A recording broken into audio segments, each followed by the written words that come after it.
through that exercise of writing the blue papers for the API Plus, part of that exercise was researching what are all the other blockchains out there doing.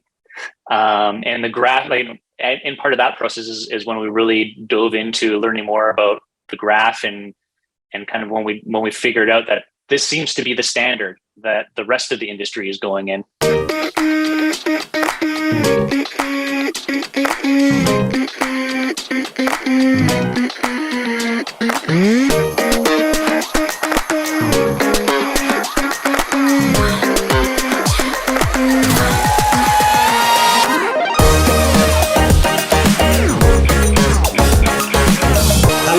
Welcome to Bywire Interviews, the only hard-hitting, straight-to-the-truth crypto interviews with no BS, no client journalism, just honest chat about this and that. Today, I am very pleased to be joined by the creator of Pomelo and the EOS Nation and Pinax CEO, Daniel Keys. Daniel, welcome back to Bywire Interviews. How are you today? I'm doing great, Michael. Thanks again for having me. It's always great to be on the show. It's always great to have you, Daniel. Thank you so much for coming.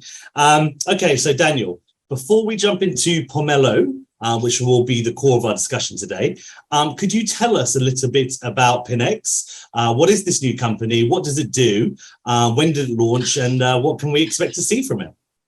Sure. Yeah. Well, Pinax is a kind of a brand new wing of our organization that we're focused on indexing Web3 data. Basically, for all the blockchains is the eventual goal. Right now, we're focused primarily on the graph network. The graph network we see as the future standard of blockchain data, kind of the equivalent of how EVM is the standard for smart contracts in Web3. We believe that the graph network is going to be the kind of future standard for indexed blockchain data. So that's what's possible. For example, when you have an application running a DeFi product and you want to know what the TVL of that product is, or you want to know, some data that's not necessarily as right on the surface, you got to kind of index all the data and aggregate it and add things up and create a more digestible form of the data. You can think of it kind of like the Google. Before Google, it was very hard to find useful information on the internet. And we're sort of in a similar state with blockchain right now, where all the data is there in public, but making sense of it and storing it is the challenge. So yeah, that's kind of our big focus with Pinax. So when you say things like TVL, that means the total value locked, right? So that's the right. Total amount of tokens that are staked to a DeFi protocol, for example. That's right. But that's the kind of data that you guys are collecting and analyzing, or is it just you're kind of collecting it and providing a portal so people can easily browse through it? We're collecting all the data and providing it to others to basically do what, so this is the data we provide to developers to create whatever use cases they can dream up. And the first step is the Firehose, which is actually what we're already running on EOS, is the technology. So the Streaming Fast team built Diffuse on EOS, and they were acquired essentially. They were given a giant grant by the Graph Foundation to take this technology and build it on the graph. So it's actually that same technology that powers Diffuse is what's powering the Firehose for the graph network. So that's one of the reasons we kind of went in that direction, because we're already very experienced running that tech stack. And one of the only teams in the entire Web3 industry with experience running that tech stack. So we're hoping to provide value to the graph network with that skill set. And I think it's super, I would say, strategic for the EOS community. So one of the things we learned through our years operating on EOS, years ago, we were actually helping, for example, the Bancor was running on EOS. They kind of closed up shop since then, and we were helping them build the UIs for Bancor on EOS, and we were getting to know the users of Bancor on EOS. And one of the things we saw was, oftentimes you would have a pool for the same token, both on Ethereum and on EOS, but all of the liquidity was being deposited on Ethereum and not on EOS. And we would ask the project, why are you putting all of your liquidity on Ethereum and none of it on EOS? And the answer was usually, I don't get credit for the value I have locked on EOS because none of the data aggregators out there recognize that value, because EOS isn't connected to all of these data aggregators that actually measure things like TVL for all these DeFi protocols.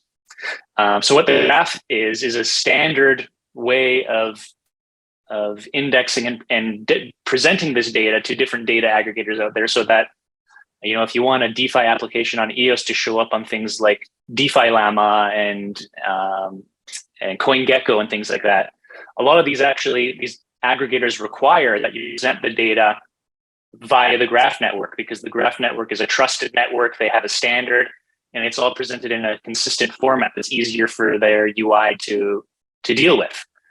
So if we want EOS DeFi projects to get recognition in the wider crypto space, it's important that it's on that same standard as the rest of the DeFi world. So that's part of what we're doing. Is right now EOS is not supported by the graph. So part of our goal of interacting in this ecosystem is kind of being an advocate there, trying to make sure that EOS isn't left behind as the kind of that evolves there. Wow. So it sounds like this work is actually really, really important, but really hidden as well. It's the kind of thing that most people don't even know that they need. So right. That's awesome. I wondered, is this a byproduct or at least part of or an output from the Yield Plus working group or the blue paper that came from that? Because it would seem to me that if there's a focus on DeFi, it makes sense that we're able to show other chains that we are successfully tracking our DeFi protocols. Yeah, it actually started with the API Plus. So our team was heavily involved in API Plus and kind of looking at history solutions. So, you know, again, we were already running Diffuse, and we saw that, you know, we're through that exercise of writing the blue papers for the API Plus. Part of that exercise was researching what are all the other blockchains out there doing.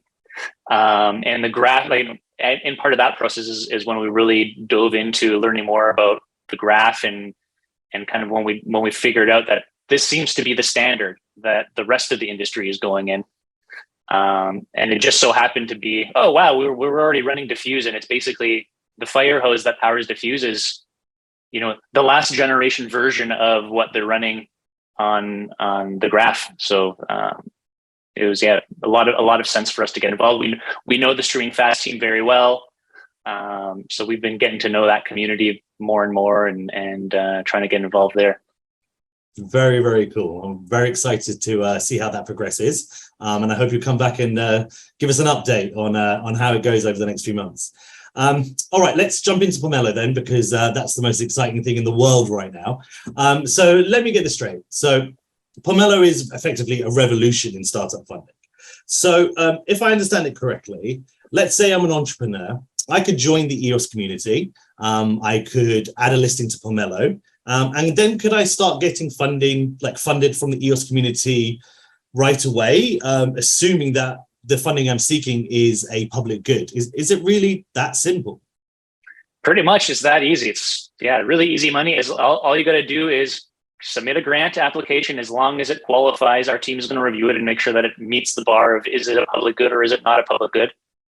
If it really isn't that hard to find, you know, even if you've got a business that it in itself is not a public good, there's usually ways you can, you know, find the public good within what you're doing, create something that is freely accessible and useful for everybody, and start building a reputation, get a little bit of funding. And then, there's a nice size matching pool available. All you got to do is attract some support from the community. As long as you get a few donations from the community, you're going to get a share of that matching pool. The real power is the participating season over season. So even if you're brand new to the ecosystem, maybe you don't have a lot of support from the community, just getting your foot in the door at that first season participating, getting a little bit of money, and then coming back next season and demonstrating, hey, look what I delivered. I delivered on the promises that I made last season, and you start to build a reputation and get more and more support each and every season. And we get some of the best, the highest performing grants are making in, $30,000 to $50,000 per season. and that's just three months. Again, they can come back in 3 months and do it again next season. Wow. So Pomelo is held every quarter then, is that correct? That's right. That's right. Awesome. So 4 times a year, any startup can just, create a proposal, offer a public good, and receive a share of the EOS Network Foundation's matching pool, as well as the contributions from the EOS community. That's right. I mean, there is very little like this in other chains. Obviously, you have Gitcoin, which is incredible, but there's very little like that. And it's great to see EOS finally having easy access to funding for startups. I think the work you guys are doing is phenomenal. So congratulations. And the bar is very low. Again, at the end of the day, it's up to the community to decide whether this is something or not they want to see funded. So there's, where the due diligence that happens in terms of when you're submitting it's like, literally, does it meet the definition of a public good or not? You can have zero track record, you can have zero code, it could just be an idea. And then as long as you can get some members of the community to put some support behind you, again, you're going to get a piece of that matching pool. That's incredible. All right, then, Daniel, please, can you explain to us in a nice clippable explanation, what exactly is a public good and what does it mean to be non-rivalrous and non-exclusionary? Sure. Yeah. So you touched on it there. A public good is basically something that's free for anyone to access. It's non-excludable and non-rivalrous. So non-excludable means basically everyone can access it for free. Non-rivalrous means by one person accessing it doesn't prevent or impede on another person from being able to access it. So there's not a limited supply of this thing. Everybody can access it in an unlimited amount of people. So some examples of public goods I can share. Perfect, and especially in the context of the digital world, blockchain, Web3, open source software is a perfect example. Educational content, news, artwork that's, again, freely accessible. So we had a pretty wide range of different things that have raised funding in the previous 2 seasons. Everything from history APIs that are free to access, things like open source software, the software that enables Eden to run. For example, we had people raising money to be able to continue developing the Eden software, make it easy for anybody to create their own Eden. That's a good example. One of my favorites that came out of last season, kind of a little outside of the box, is the EOS zine, the Immutable Realms.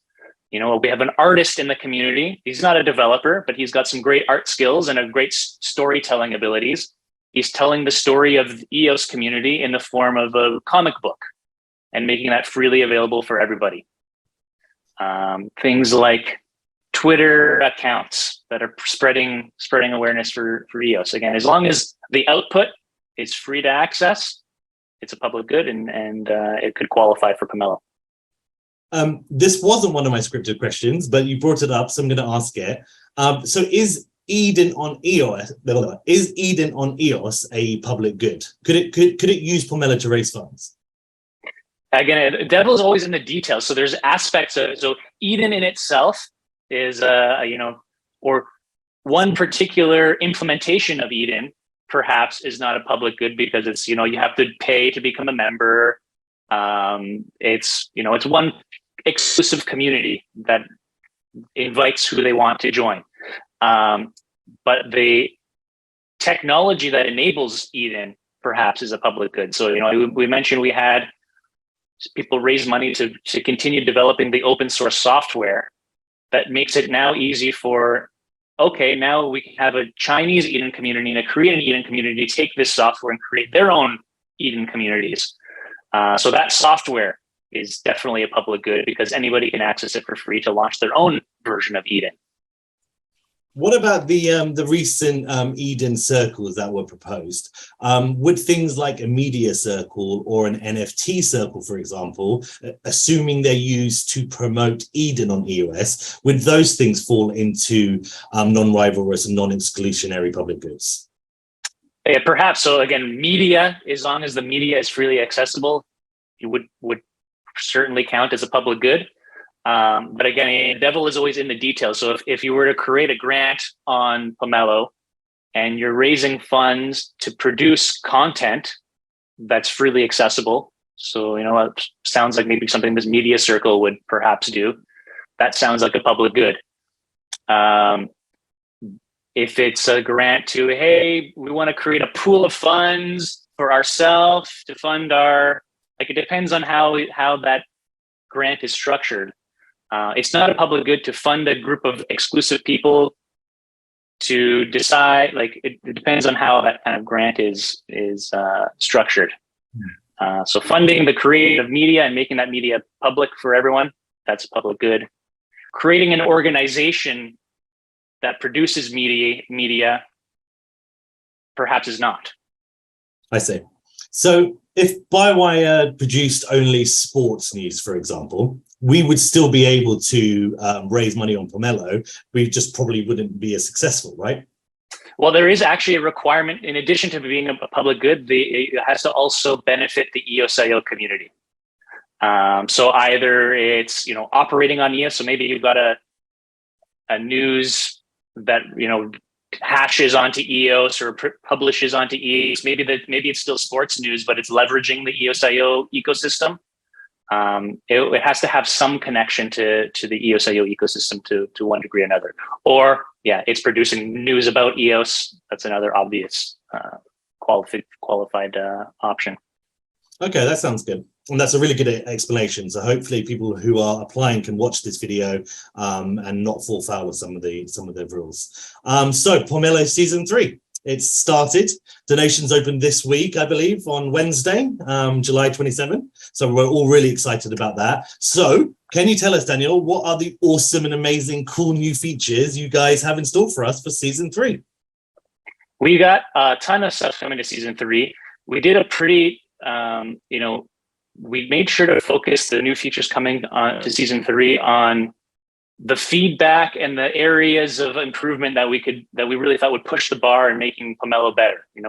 By observing how did season 1 and season 2 go, what were the opportunities, what were the pain points that we saw. Keeping in mind, we want to increase participation. We want to see more donors. We want to see less, we want to have stronger defenses against things like Sybil. So I can go through some of the things. The most requested feature by far in our surveys was people wanted to have an easier way of checking on the progress of a project that has participated from one season to another.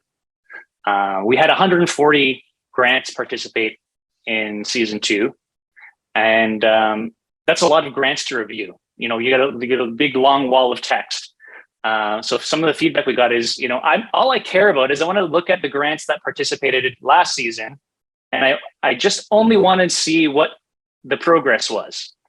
And what we had previously was, some people were providing progress updates, but it wasn't consistent. Some people would put it at the end of their description, some would put it in the middle, some wouldn't provide anything. So a very easy fix to that is now if you're returning as a grant who participated in the previous season, there's a new field to provide an update on what did you do since last season. So now not only are we prompting all the new grant owners to provide that update, as a grant donor, you know where to go to find that update. It's in one spot for everybody to check, how did this grant do, or what's the updates. In the same vein, people were also interested in having a way to verify that those updates were actually true. Having third party actually almost audit, talk to these grant donors and double check that actually what they said they delivered, they did deliver. So we made some tweaks to our terms and our privacy policy. So now that if you're a grant owner participating in this season, your email address will share. For now, it's with the EOS Network Foundation. Over time, we'll be looking to have another third party. There was a grant this season. Someone is raising funds to serve this role.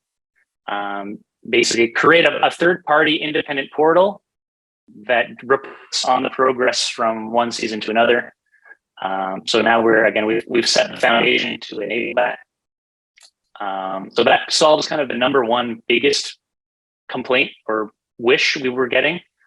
Another thing we saw, we had a few grants that got disqualified in season 2, so in season 1. Some of these were bad actors, others were honest mistakes.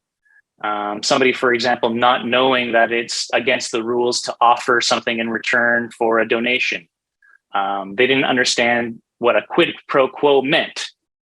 So we made sure we updated our application forms, and we have a brand new wiki that's been clarified. So we've clarified the rules, made it a little easier, and are describing them in more plain language in more prominent locations. So hopefully that's going to help reduce some of the disqualifications this season. One of the features I'm most excited about, but probably will be the least noticed, is that we're now paying for CPU or resources for donors. So this goes to we really want to see more participation from donors. One of the things we observed in season 2 is that we lose donors just simply they trying to make a donation, but the donation fails because they don't have the resources to make the donation, and it's too complicated for them to figure out, and they just give up. So there's a portion of donors who really wanted to be a donor and participate and have a voice in Pomelo, but they couldn't. So now in season 3, it shouldn't be a problem. Anybody who tries to donate, resources shouldn't be an issue preventing them from doing that, because Pomelo is going to cover that. And we're using that kind of the only bill first authorizer, one of the relatively newer features in ESIO to do that. And again, as a user, you might notice it. It's just gonna work.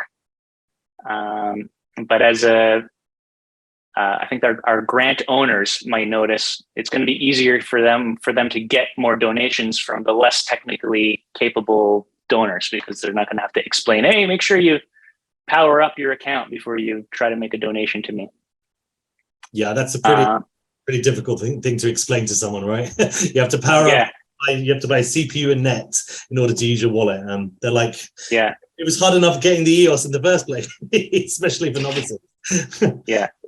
And the EOS support guys have been great at helping with that, but it's again, the more we can abstract away, like you shouldn't have to go ask someone for help to make a donation. We want to make Pomelo, easy for your mom to be able to, as someone raising money, you can just, hey mom, look at this grant. I'm raising money. Come donate to me. We've still got a lot of work to, you mentioned, how do I get EOS? That's going to be the next challenge to tackle down the road.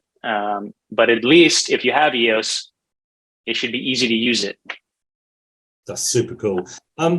I remember right at the beginning of Pomelo, there was discussions that there would be credit cards and fiat accepted as well. I just wondered, is that still on the roadmap? It is. We're still, there's a few things we have to explore there, both on the legal side of things and the technological side of things. But it is a priority we're exploring. We're exploring things like, load up your Pomelo account with credits using a credit card. And we've been prototyping some of that technology with our NFT series. So if you go to shop.pomelo.io, for example, it's a Shopify store that you can buy our Pomelo NFTs with. Buy with Apple Pay, buy with credit card, buy with PayPal. And we've been experimenting with that technology and figuring, that user flow and how do we make it very seamless, easy, buy with credit card, then claim with your EOS account. And that's one step in that direction, but the ultimate goal is to make it even easier, where you don't have to claim with an account. It's just, you have this account, you don't even know it's an EOS account. It just acts like your Amazon account, essentially. And it should be that easy, and it can be. The technology exists. It just takes time to build that really smooth user experience. And again, there's the whole legal buying and selling of crypto assets complicates things. But we believe we have a solution that's both technologically feasible and legally compliant. So we're excited for that. Wow, That's very exciting. I can't wait to see that deployed. That really would allow my mum to finally be able to donate without me sat next to her, showing her every single thing about it. So that's a great ambition. I know this is really exciting for me, probably less exciting for you guys, but you've added video embeds to proposals. So can you tell us a little bit about that, please? Yeah, we've done a few things to make it easier. So I hadn't even gone through all the new features coming yet. Please. One of them is the ability to embed videos. Also, making it easier to upload images. So we actually now, rather than in previous seasons, you could upload an image to like Imager and post the link. Now we actually have upload your image directly to our backend, and you can resize it and things like that. And same idea with you can now embed. There's a button in provide a video. That is, provide a link to a YouTube video, and it will embed it right in your grant application. You can play it right within the grant application. Sort of also in the same category, giving more flexibility to the grant owners with their grant applications. There's another new field. It's the short description field. So that is, in the length of a tweet, essentially describe your grant application. And that's what we're going to show on the homepage. When you're browsing all of the grants together, the little short description that appears on the card is going to be that short description.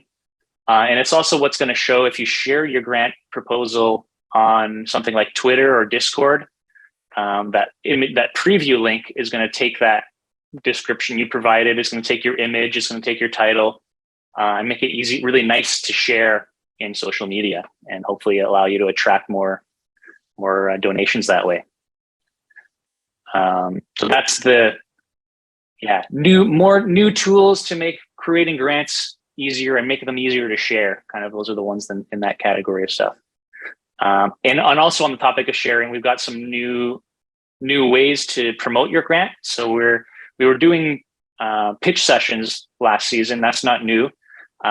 What is new is we're moving the pitch sessions from the community Discord server to Twitter Spaces to make them a little more broadly accessible.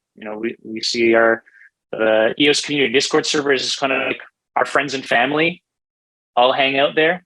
But if you want to expand the reach beyond our friends and family to the wider ecosystem, we think Twitter Spaces is a good place to do that. And hopefully that'll allow people pitching their grants to get perhaps wider support from people who might not be in the Discord channel. And we've added more. We're doing that in Chinese in WeChat. We're doing it on Twitter Spaces in English.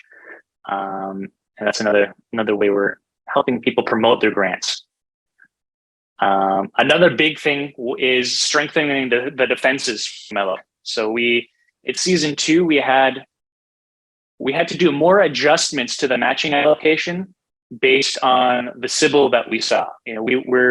Our team monitors on-chain activity to see, for example, instances where it's obvious that one account funded multiple accounts to then all donate to the same project to make it look like lots of people when really it was just one person.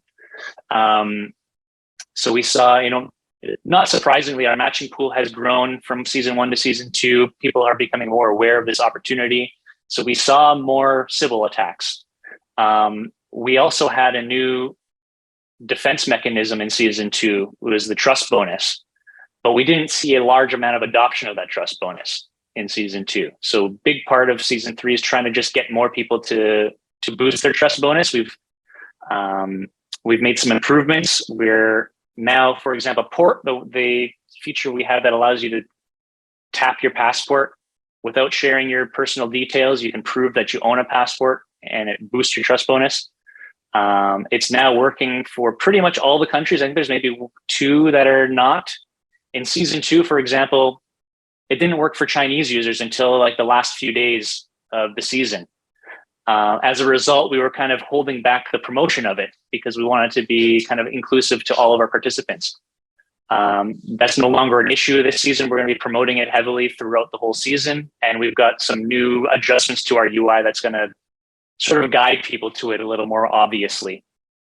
And another thing kind of in the defense mechanism side of things is we're capping the amount that one project can receive from the matching pool. In previous seasons, technically, it was unlimited. You could, if one project could get the entire 100% of the matching pool if they managed to get 100% of the donors. In season 3, it's capped at one grant can't get more than 10% of the matching pool. So that's, another defense mechanism that even if you are successful as a Sybil attacker, you're still not able to extract more than 10%, which kind of reduces the risk a little bit to the community. And that's did a bunch of stuff with NFTs this season too. So I mentioned we have our NFT promos that we do every. Hold on a second, Daniel. So let me ask you the question, because you're going to steal all my questions otherwise. You just Sure. Because my next question was on NFTs. That was such a good summary. I was really into it. But let me just ask you one question before we move to NFTs. And I wondered if this was in line with the average. So you're limiting now, you said, the matching pool allocation for any one grant. I assume not grantee, everyone individual grant. Correct. 10%. Was that broadly the maximum a project that did really well would have kind of got anyway?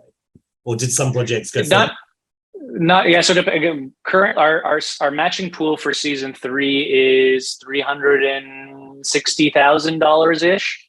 So $36,000, I guess, would be the maximum you could get this season from one grant. We did have some projects exceed that. Some of the top grants were in the $50,000 to $60,000 range.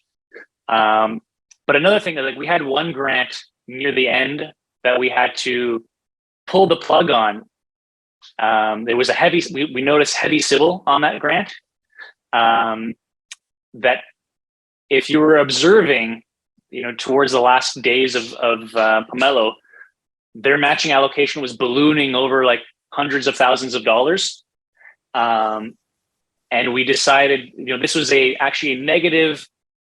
It has problem to the Pomelo community's kind of sentiment. It's wait a second,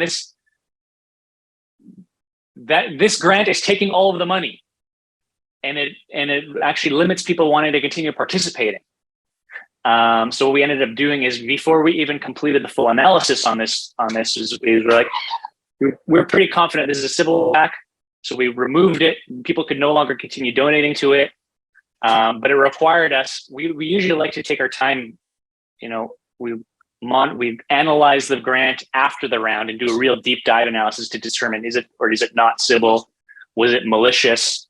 In this case, we decided, there was evidence that this Sybil attack was carried out by the grant owner for sure, or in one way or another. So we actually didn't disqualify this grant. We just severely reduced their matching allocation.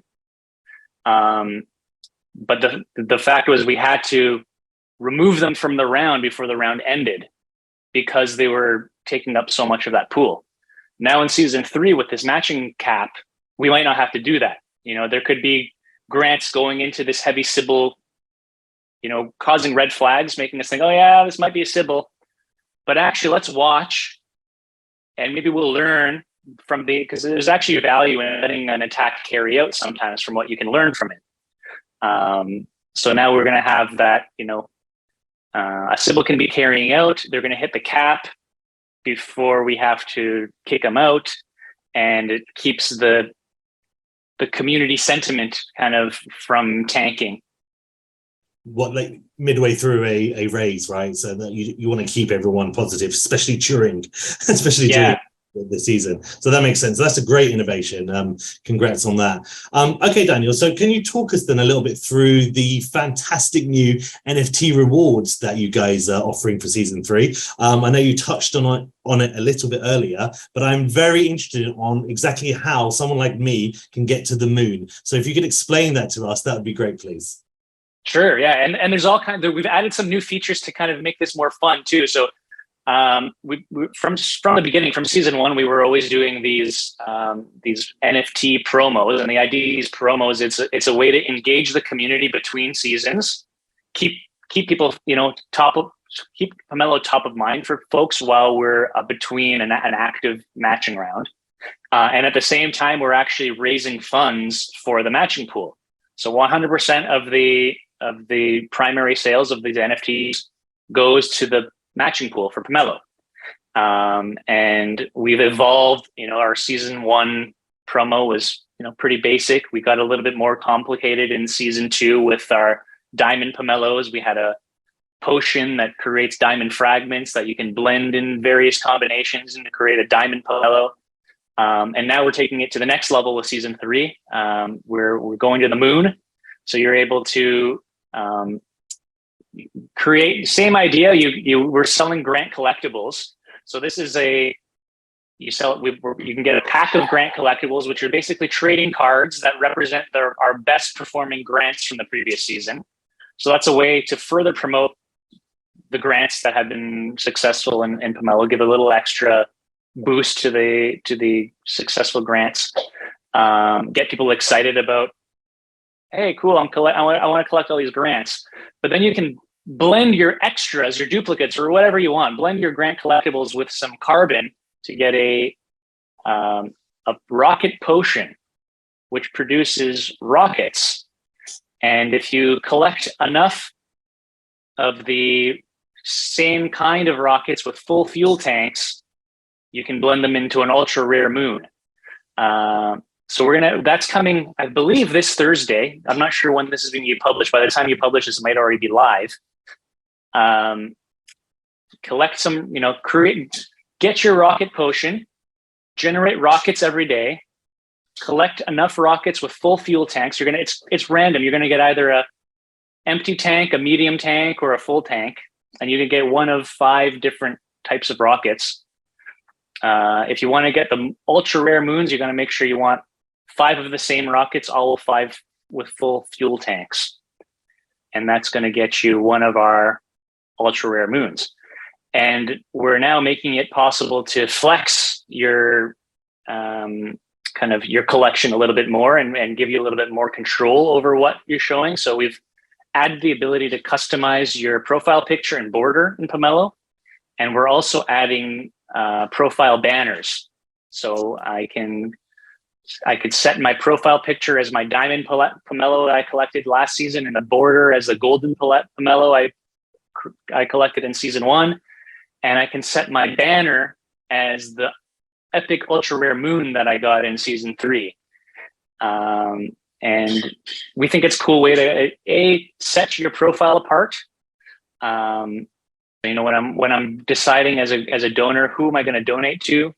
Maybe I'm more likely to donate to the grants that have grant owners who are highly engaged, and I can see they've got their NFT profile pictures.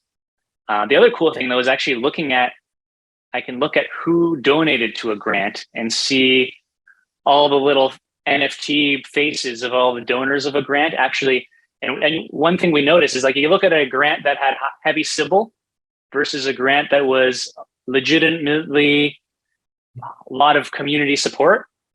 And you'll see the one with lots of community support, you look at their list of donors, and it's all these Eden member faces, golden Pomelos, and you look at the Sybil attack, and it's a bunch of blank gray Pomelos. So that's another way that, as a donor, you can sort of gauge how engaged is the community of this grant. And maybe I want to be donating to the ones that have highly engaged, real community members. And that's one way you can help judge that.